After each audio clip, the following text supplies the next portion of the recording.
How's it going, everybody? David Hedge here, House Hedge Gaming, and today we're unboxing a play booster box of the brand new set Tarkir Dragonstorm. Now, this is a set featured in a beloved plane in Magic the Gathering that is ruled by dragons, but now there is a Dragonstorm that has taken place, and it is spreading all throughout the multiverse. But we're going to be taking a look at what's in store in this set, see what we can find for commander decks, and just see the amazing artwork and card treatments that are featured in this play booster box. So without any further ado, let's get to the table, open it up, and see what's inside. Alright, here we have the newest set for Magic the Gathering in Tarkir Dragonstorm. Now, this set has a lot of hype behind it because, well, we have a bunch of dragons that are going to be around, but also there's a new Mox in Mox Jasper, plus the variants that are in here. The special guests are the 10 fetch lands, and this has been a very much hyped set. So let's open it up and see what's inside. And you will see that my record, going back into doing these, so far the wrapper 1, me 0. Alright, let's bust this open. We got 30 packs to get through, and right off the bat you're seeing some of the nice artwork here for the set, and of course you have the archetypes for each one for the clans and the color pairings. Alright, so let's go on ahead and start busting them open. Alright, first pack, we have the Feral Deathgorger. Now, with these cards, the Omens, a lot of people are a bit upset because the Omens don't exactly act like adventures. With the Omen cards, once you play the Omen side, it goes back into your deck. But to me, if you're going against somebody that's playing mill or any type of strategy like that, having the Omen cards being able to throw off their count a little bit when they go back into the deck seems fine to me. Plus, the dragons are huge, but you have like an affordable second card to be able to cast. We have Piercing Exhale. We have Snowmelt Stag, Storm Plane Detainment, Seize Opportunity, Sand Skidder Outrider, the Teamer Tawnyback. We have the Quarry Mountain Stalwart, the Abzan Monument, which I love these cards, being able to fetch lands out of your deck, but also being able to sink the mana later on down the line into these is really good. We have the Krumar Initiate. We have our rare, the Lacid Prowler. When this creature enters, you may mill cards equal to the number of lands you control. And to renew, exile this card from your graveyard, put X +1/+1 counters on target creature, where X is the number of land cards in your graveyard. Plus, it's a big body for 4 mana, and I love it that there's something you can do with it outside of it being in play. So, yeah, if you're a mill strategy, self-mill, really good. We have the Mardu Siegebreaker. Siegebreaker. We have Mardu and 1 for 4/4 Death Touch Haste. When this creature enters, exile up to 1 other target creature you control until it leaves the battlefield. When this creature attacks, for each opponent, create a tap token that's a copy of the exiled card attacking that opponent. At the beginning of your end step, sacrifice those tokens. Okay, now that's really cool. Being able to have a spur of the moment army just by removing 1 until the Siegebreaker leaves. Love that. Commander players are going to enjoy that one. We have the Furious Forebearer. We have the Thornwood Falls, which I really love the artwork on these. We've seen these lands being printed over and over and over again, but at least the artwork keeps getting better, and the ones for this cycle in the set is really good. And then we have the Spirit Token. Alright, now for a lot of these, I'm just going to go straight to the uncommons and the rares unless there's something that really catches my eye. So, alright, we have War Effort, which pumps your guys and also creates some 1/1 warriors. We have the Dalkovan Pack Beast, Mobilize 3, being able to create, when this creature attacks, create 3 tapped and attacking 1/1 red soldiers, red warrior tokens. Sacrifice them at the beginning of the next end step. Yeah, Vigilance 0/4, but it creates a bunch of guys. I'm in. We have, looks like we got a bunch of stuff coming up. Okay. We got the Karakir Guardian, Teamer in 3, Flying Vigilance Trample. When this creature has hexproof and if it hasn't been dealt damage yet. Alright, so as long as this thing doesn't take damage it's able to stay away from mass removal or from removal spells that are hitting them on the spot. We have the Whirlwind Storm Brood. Again, it's in Simic colors, putting 3+1/+1 counters on the creature, and it has flying and flash. Love it. Then we have United Battlefront. So this is the collective company of the set. Look at the top 7 cards of your library. Put 2 of the non-creature, non-land permanent cards with mana value 3 or less from among them onto the battlefield. The rest go on the bottom of the random order. It's not as broken as Collective Company, but there's still going to be a lot of really cool things you can do with this, and plus the artwork. And I can actually read the text box, so good job, Wizards. And then we have the Jeskai Brushmaster. And a Bloodfell Caves. Alright, and an elephant. Alright. Next one. Alright, we have the Nomad Outpost. I'm glad to see these came back. I've always loved these tri-lands, and it makes it a lot more affordable for players to be able to go into 3-color in Commander with this and the plethora of others that have come out throughout the past few years. We have Synchronized Charge, another War Effort, the Luxodon Battle Priest. We have the Lotus Light Dancers. When this creature enters, search your library for a black card, a green card, and a blue card. Put those into your graveyard and then shuffle. 3/6 lifelink, not a bad body, but that effect, being able to load up your graveyard with a bunch of creatures or just whatever you need to go on ahead and start being able to get combos going, fill up your graveyard so you can put Life from the Loam, you can put in whatever type of graveyard loving creatures and spells you want in there. These guys are really good. For 5 mana, they are a little bit expensive, but in Commander, 5 mana is not too bad. We have the River Walk Technique. I cannot talk today. And then we have Dismal Backwater. We have Rally the Monastery, Reverberating Summons, Jeskai Brushmaster once again. We have Surrak, Elusive Hunter, a 4/3, cannot be countered. Trample. When this creature, whenever a creature you control or a creature spell you control becomes a target of a spell or ability an opponent controls, draw a card. For 3 mana, 4/3, love this card. This definitely has a place in my Miram deck and a few others. We have the Songcrafter Mage, the second cousin of Snapcaster Mage. A lot of people, it's mixed reviews. A lot of people really like this card. Some people don't. For me, I like it. It's able to just play it, and then you can able to harmonize with it when it comes to play. So you're able to get like a 4 mana, let's say, instant sorcery, knock it down to 1 mana, get a little value out of it, and you still got a body later on down the line. We have the Fleeting Effigy. We have a Swamp, which love that artwork. And we have an art card. First one in the box. Alright, we have Channel Dragonfire, which is basically another shock, but you can harmonize with it, get it back. We have Host of the Hereafter. We have Wayspeaker Bodyguard. We have Awaken the Honored Dead, a new saga for the game. We have the Reputable Merchant. And we have Thornwood Falls. So we have Sunspear Kieran, Veteran Ice Climber, Yathan Tomb Guard. We have the Sonic Shrieker. We have a Clarion Conqueror. Activate abilities of artifacts, creatures, and planeswalkers can't be activated. 3/3 flyer for 3. Really good. We have Tursa Light Shatter. Foil rare. 3/3 for red and 2 in haste. When it enters, discard up 2 cards and then draw that many cards. Already love it.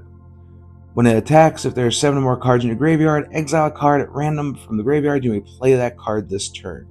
Okay, so you got chance at some free, some extra spells. Not free, you got to pay for them, but being able to keep your graveyard moderated a little bit and maybe keep like the best 7 in there when this ability activates would be a good thing. But it's a 3/3 for 3. I can see mono red players playing it so they can get a chance to get some of their burn spells back and cast them on second main phase.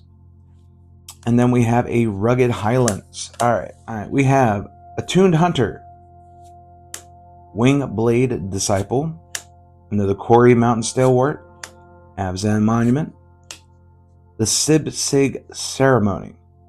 Creature spells you control cost 2 less to cast. When every creature you control enters, if you cast it, destroy that creature, then create a 2/2 zombie druid creature token. What in the world? Alright. Whenever a creature you control enters, if you cast... Okay. So, plus side, your creature spells are less. Downside, you have to destroy them, but you get a 2/2 black zombie creature druid token. It's a bit of a catch-22. Like, if you don't mind stuff dying, or if you have, like, evoke creatures, things of that nature, this can actually be really well... it can be really well received. I can guarantee you some people will be doing some combos with this, and I can't wait to see it. We have the Snakeskin Veil, which I love the brand new art. And we have the Rugged Highland. All right. The Gurmag Rakshasa, Zergo's Vanguard, Whirlwing Stormbrood. We have a Mardu Monument. All right, we got one to extend our lands. We have the Quarry Mountain Monastery. So this one enters the battlefield tapped unless you control a plains or an island. It's red to produce, and for a red and 3, exile top card of your library until the end of your next turn. You may play that card. Now that's a big thing. It's the end of your next turn, not just the end of turn. So being able to activate this on your opponent's turn, and you basically get a free card for one turn. I really like they've just made that to where it's until the end of your next turn. So I can see this getting played a lot. We have the Humbling Elder. That's usually me. And then we have the Jungle Hollow. Glacial Dragon Hunt, Desperate Measures, Kin Tree Severance. We have Stadium Headliner. Now this has been getting a lot of talk as well, especially if we start getting through the tribal or the creature base from Bloomburrow, where it's like a bunch of mice running around.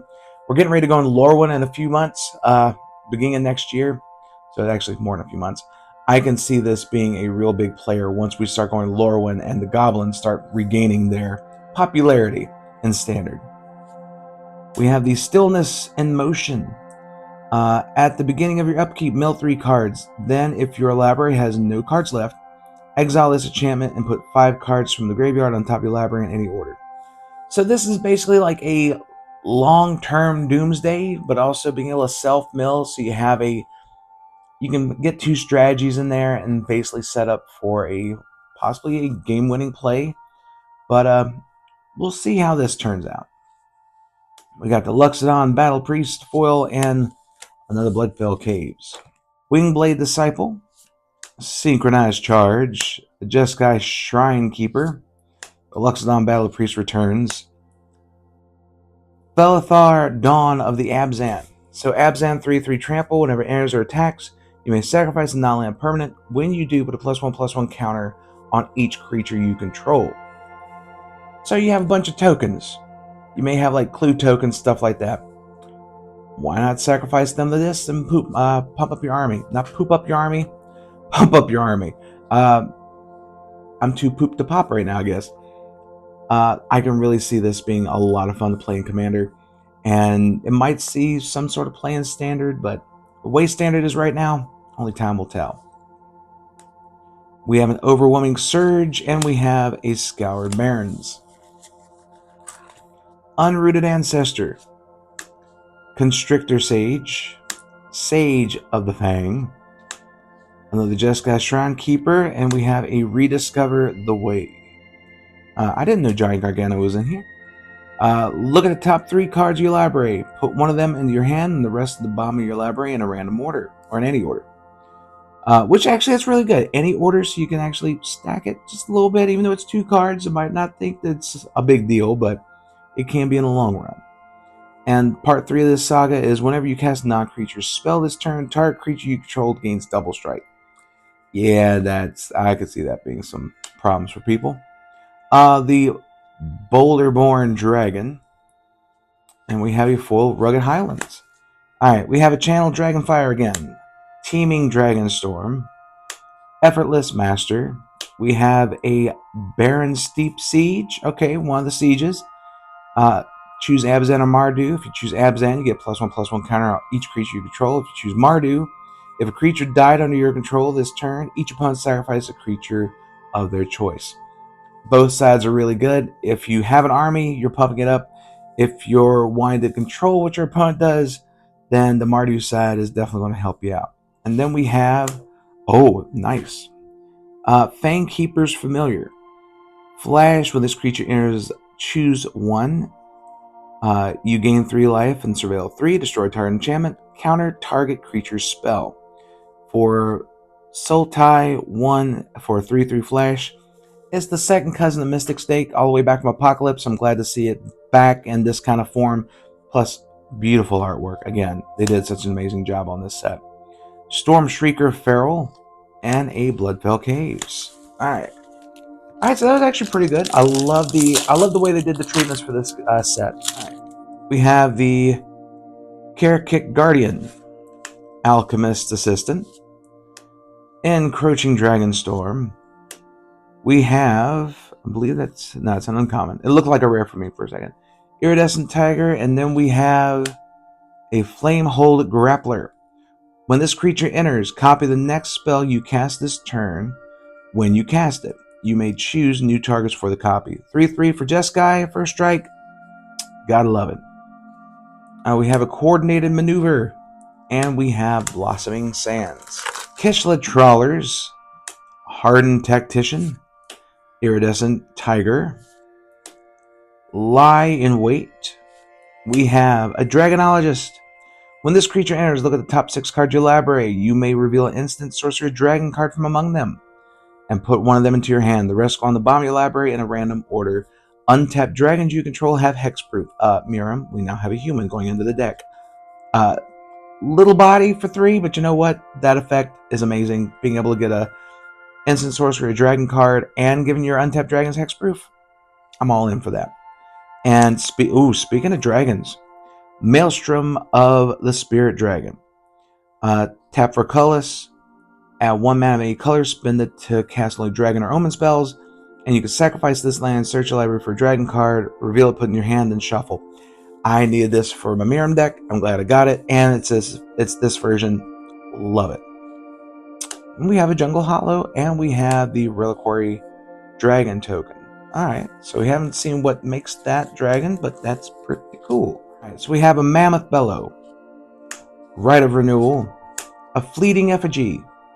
We have the Glacier Wood Siege, which is the Temur Sultai.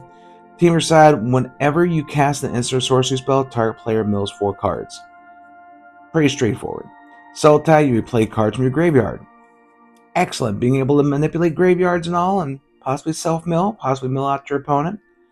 I see both sides being beneficial, and for 3 mana, not bad. We have a Magmatic Hellkite. 2 red and 2 for a 4/5 flyer. When this creature enters, destroy target non-basic land opponent controls. Its controller searches their library for a basic land, puts on the battlefield tapped with a stun counter on it, then shuffles. So they get their a basic land, but they have to wait a turn to be able to use it. I'm all for this. This is such a great land destruction creature. We saw something with I believe Obsidian Hellkite, or an Obsidian Dragon back in Modern Horizons 2. This one, I really do like it, and it's a 4/5 for 4, flying, great body on it. We have a Rune Scale Storm Brood, and we have a Swift Water Cliffs. Alright, so we have Dragonclaw Strike. I'm really glad they brought back the hybrid mana of colored mana or 2. I really do enjoy the flexibility of these cards, especially in sealed. Overwhelming Surge. Fresh Start. We have the Mistrise Village. Next spell you cast this turn can't be countered for 1 blue and tap. Really do enjoy this card. We have Zurgo Thunder's Decree. I'm really glad he got upgraded from a Bell Striker. He's had some ups and downs when it comes to all the characters in Tarkir. He went from being the Mardu leader to just a Bell Striker to now being a Thunder's Decree, basically being the head of the clan once again. Mobilize 2, being able to get 2 tapped 1/1 red warriors when he attacks. And during your end-step warrior tokens you control have this token can't be sacrificed. 2/4 for 3, really good, unless these warrior tokens stick around for a while. We have the Urini Rebuff, We have our first basic land, planes, and we have a bird token. We have the Formation Breaker, 100 Battle Veteran, Duty Beyond Death, Teamer Monument, and we got our first mythic, and this is one I was wanting to. If I can't get the Mox Jasper, I'm very happy to get Elspeth Stormslayer. Love this card. It's Anointed Procession. It's it's Anointed Procession on a Planeswalker, and being able to create its own, like, double the soldiers, putting +1/+1 counters on each creature, giving them like an evasive ability for flying, and destroy target creature with mana value 3 or greater. I think this is one of the better Planeswalkers they've done in a long time. And like I said, just the static ability alone. We all know Anointed Procession goes for like 30, 40 bucks. Anything that doubles your tokens goes for a good amount of money. But this on a Planeswalker just puts icing on the cake. And plus, look at that artwork. You know she's a badass. That's probably my one bad word in the video. But you know what? It's warranted because she is in the story. She's a Dragon Slayer. She is a Storm Slayer. She is basically the hero that we need right now in the world of Magic the Gathering. And I love it. We have a Fire Rim Form, and we have a Swiftwater Cliffs. All right. Well, we finally got a mythic, and what a dang mythic to get, too. That's pretty cool. All right, let's go and see what else we get. And we, oh, shoot. That was, now I got to have to go through here, and I'll see if I have any of these in the few commons where I just did the thing. I was not expecting this to be in common. This was a welcomed a welcome find. Misty Rainforest, special guest card in the midst of the commons. Yeah, I love the artwork on this, and wow. The second half of this box will be pretty good. All right, Shocking Sharpshooter, Kishlish Skimmer, Essence Anchor. We have an Armament Dragon. We have a Voice of Victory. Mobilize 2. Your opponent can't cast spells during your turn. Thank you for this, Wizard of the Coast. We have an Unsparring Boltcaster, and we have a Jungle Hollow. I just can't get over that this was in the middle of the pack. All right, so we have a Starry-Eyed Skyrider, Skirmish Rhino, Inspirited Vanguard, Bewildered Blizzard. We have a Bloombane Regent. Being able to search your deck for lands because of the Omen. Yeah, I'm fine with this mana fix, and it's attached to a body. Awesome. Twin Bolt, Tranquil Cove, and a Warrior Token. Alright, Kiru Goldkeeper. There had to be a Dragon Keeping Gold in this set. Had to be, and I'm glad they made it, and I actually really like the card. Let me actually read this one real quick. So we have, whenever one or more cards leave your graveyard during your turn, create a treasure token. Alright, so that's not limited to once per turn. So you can delve, you can be able to manipulate the graveyard a bit, and get some ramp involved as well. For renew, you get to put 2 +1/+1 counters on a creature and a flying counter as well. Activate this as sorcery. So build up your mana of treasures, renew when this goes to graveyard, adds a 4 mana for a 3/3 flyer. Sultai did a good job. Sunset Strike Master, Host of the Hereafter, Way Speaker Bodyguard, and we have the Creator of Behemoth. I've never owned one of these because I've never been that lucky to actually get them out of packs. And plus, like, decks I built usually never needs a Creator of Behemoth. But I'm glad I got this one because this thing looks really good. And plus, it's a staple in a lot of decks for Modern and for Legacy and even Commander. It's a great finisher, and I'm pretty sure I can find a place for him. We have a Devoted Duelist. We have the Scoured Barons. Alright, we have Storm Beacon Blade. We have a Stalewart Successor, Kishla Trawlers. We have a Sagu Wildling. That is beautiful. I know I've said that about the artwork in the set throughout this video, and I might say it a few more times, but I just really am excited of how the artwork looks in this set. They did an amazing job for it, and this is another example of it. We have Sarkhan, Dragon Ascendant. When Sarkhan enters, you may behold a dragon. If you do, create a treasure token. So behold is actually a worded mechanic that they now have to where you can either have it in play or have it in your hand to get a bonus. Whenever a dragon you control enters, put a +1/+1 counter on Sarkhan. Until end of turn, Sarkhan becomes a copy, a dragon in addition to its other types, and gains flying. I was thinking copy of one of the other Sarkhans. Probably there's like been a bunch of them, but 2/2 for 2, not a bad body. Gets bigger when you have dragons in play and gains flying for the turn. Is not bad at all. We have Temur Devotee. We have a Tranquil Cove, and we have the green mana, the forest artwork for the Dragon's Eye. Marshal of the Lost, River Wheel Sweep, Traveling Botanist. We have the Quarzy Revenant. This I actually have the box topper, or not box topper, the buy box promo here. I really do love Renew being able to give other creatures not only +1/+1 counters when it warrants it, but this gives it flying, death touch, and lifelink. This can make a threat no matter what. If it's in the graveyard, plus on its own 3/3 for 3, it definitely gives me Vampire Nighthawk, souped up Popeye style with like blood infused with spinach. I really do like this card, and I'm going to try and see if I can do something standard with it, because it needs to be played. We have the Salt Road Pack Beast, and we have a Dismal Backwater. All right, we have Storm Beacon Blade once again. We have Rain Veil Rejuvenator.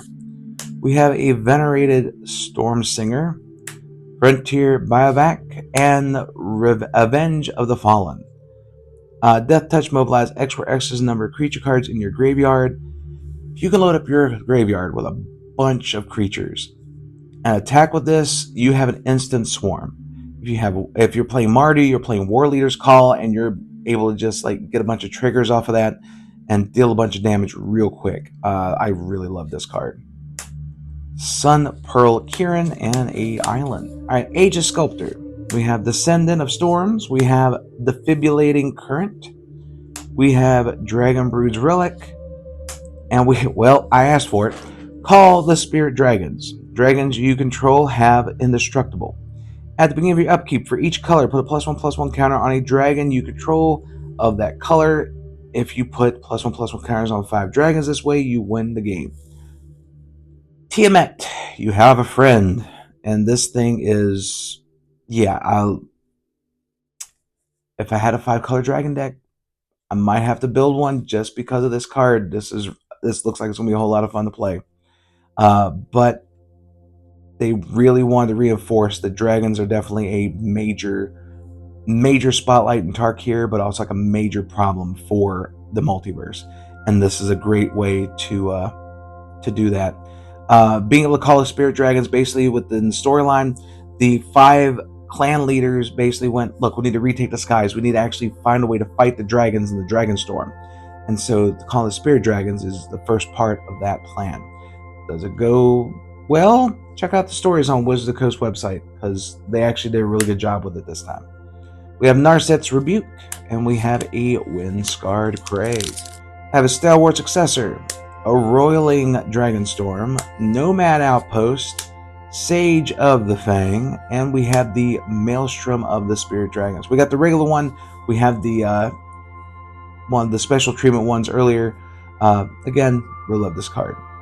You have the Yachten Road Watcher, and we have a Swift Water Cliffs. All right, we have Frontline Rush. We have an Opulent Palace. We have a Strategic Betrayal. And we have War of Endless Song. You have big 5/5 elephants and double the power and toughness of each creature you control in the turn. Yeah, that pretty much sounds like Temur. I'm down for it. We have an Aggressive Negotiations, the Dismal Backwater, and a Warrior. We have a Runescale Storm Brood. We have a Kurmar Initiate, Furious Forebearer, Sultai Monument, and the Hollowmurk Siege, the Sultai Abzan one. When a counter is put on a creature you control, draw a card. This ability only triggers once each turn. Abzan, whenever you attack, put a +1/+1 counter on target attacking creature. It gains menace to end the turn. 2 mana for this kind of ability. I'm okay with it. It's not overpowered. It's fine. It's good. High Aspire Bell Ringer and a Wind-Scarred Prey. Sandsteep Citadel, Roiling Dragonstorm, Ardent Tactician.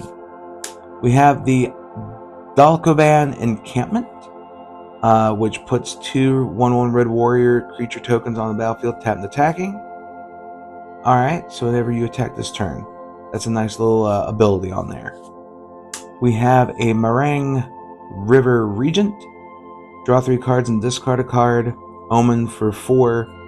And then you get a 6/7 body that returns 2 target non-land permanents to their owner's hand. One of the better Omen ones in my opinion. I really like it. Have a Fortress Kinguard, a Mountain, and a Reliquary Dragon token. Equilibrium Adept, Twin Maw Stormbrood, Dragonstorm Forecaster. We have a Teeming Dragonstorm. We have Narset, Jeskai Waymaster. At the beginning of your end step, you may discard your hand. If you do, draw cards equal to the number of spells you've cast this turn. Storm players rejoice. This should be really good. We have a Disruptive Stormbrood. And we have a Wind-Scarred Craig. Alright, Dragonclaw Strike, Overwhelming Surge, Fresh Start, and a Windcraig Siege from Mardu and Jeskai. Which Mardu said, if a creature attacks and causes a triggered ability of a permanent you control to trigger, that ability triggers an additional time. That can be real stupid real quick. For Jeskai, at the beginning of your upkeep, create a 1/1 red goblin creature token. It gains lifelink and haste till the turn. It's a little token generator, but also I really like that ability. We have the Kintree Severance, and we have Thornwood Falls. And there you have it, 30 packs done for Dragonstorm. And I am very happy with these pulls. Again, this has to be one of the more sought after cards in the set outside of Box Jasper. And I'm going to go through this real quick. If you see me on camera, that means I did not get another special guest. You may see me back on here in a second if I do. So I will see you on the other side, but that was what we get when we opened up our Play Booster box for Tarkir Dragonstorm. Well, there you have it. That's what I was able to get out of my Play Booster box for Tarkir Dragonstorm. Now, I gotta say, I just love this set. I really do. I'm glad that Magic the Gathering, after having a few bumpy roads the past couple sets, we were able to get back to Tarkir and get back to true form for Magic the Gathering. And I really do love the feel of the set, the look of it, how all the characters have evolved over time. Plus, we get a brand new Elspeth, which is undoubtedly one of the best Elspeths they've done. And it plays really well with all the others. And I can't wait to get all these cards sorted out, figure out what's going to be going into what decks, and get them hitting the gaming table at a local game store or right here in the studio in the weeks and months to come. But thank you all so much for checking out this video. If you like it, please like, share, comment, and subscribe, and let everyone know that House Hedge Gaming is here for all of your gaming needs. So until next time, everyone, stay safe and take care, my friends.